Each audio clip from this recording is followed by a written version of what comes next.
securities offered by MoneyBlock. Well, the stock market ended this Thursday, almost the final day of the week of trading. We still have expiration Friday tomorrow. Basically, solidly in the green. We had higher notes across the board as traders and investors continue to look at the battery of economic reports that are coming across the wires.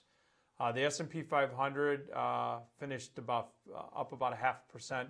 The NASDAQ finished up 0.7%.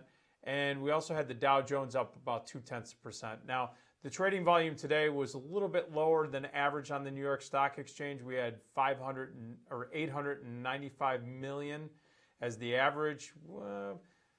We came in at around 830 million traded today, so a little bit lighter on the volume. There was a little bit of what looked to be some expansion and some positioning on improving economic data. Specifically, we saw that participants are looking at it saying, you know what, inflation is on the forefront, and you could continue to see the rotations out of the bond markets in favor of more growth-orientated sectors. One of those sectors, though, that has been on a tear is the industrial sectors. The industrials actually were lagging the overall market, the S&P. They were only up about 0.1%. So that slowed down from its recent pace that we've seen since the election of Donald Trump. But there's one interesting subsection of this sector that I want to talk about, again, heeding some warning. In the shippers, specifically, we started talking about names like Dry Ships. Dry Ships was halted last night. We talked a little bit about it in the closing bell. Today it resumed trading. The stock was down 83%. It basically had a massive rally and just crashed. I'm going to heed a very big warning out there. Any of you that are looking to get into these shipping names, be very careful. As a matter of fact, I wouldn't even touch them. Let's just leave it at that. Also, what we saw was Boeing.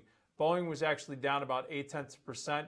It basically received some word from the U.S. House that blocked the export or re-export of commercial aircraft to Iran. There was some expectation with the Iran deal that was struck that they could resume some trade there. They had a potential contract. That looks like that's going to get blocked. The energy sector continued to struggle, ended the day down 0.7%. You saw that crude oil, again, finished the day down about 1.1%, slid to about 45.38 on the close, down 19 cents.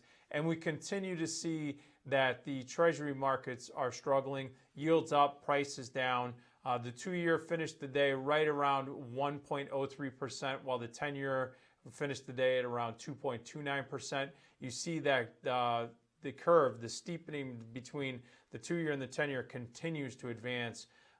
It's about 123 basis points at this juncture, so 126 right now. So very interesting. Also wanted to take a look at some of the more notable earnings after hours. We talked about this in Tech Talk, but we see that after hours, I'm taking a look at it right now. AMAT came in, haven't had a chance to pick through their earnings, but right now AMAT is trading down about 0.6%. The stock's down about 18 cents at $29.92. It's actually bouncing back off of its worst levels.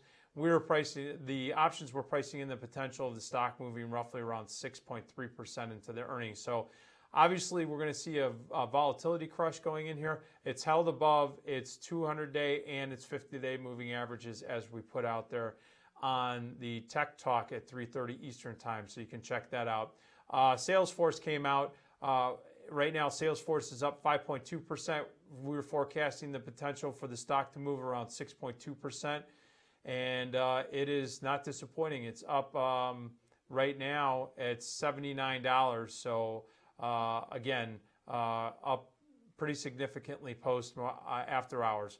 Marvel is now up about 5.58%, trading at $14.18. We were pricing in the potential for it to move about 5.3%, looking at the options. So it has gone above what the estimated move was, but positive to the upside. Gap Stores, we also talked about that.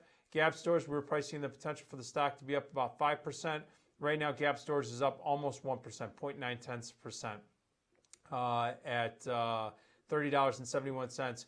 Then we have Ross Stores trading at $67.93, up about, it's up about $4 or around 6%. We were pricing in a 5.4% potential move in there, so it is definitely must have had some wonderful earnings. And then Williams-Sonoma, ticker symbol WSM, trading up about 3.2%. The options were pricing in the potential for it to trade basically either up or down about 6.3%, so about half the estimated move, but still in the green right now. So that's what we're looking at on the closing bell. That's what we're going to close today's trade with. And tomorrow, going to take a little bit more of a unique approach. You're actually going to see me. I am going to be on the road tomorrow, but I am going to be doing updates online. It's going to be a little bit different. I'm going to be doing it from a mobile device. And so, but it's going to show that we're going to be able to stay in touch with the markets when we're not able to sit in our homes and monitor it 24/7. So till then, we will see you tomorrow. Otherwise, have a great evening, and thank you for joining us on MarketStream.live.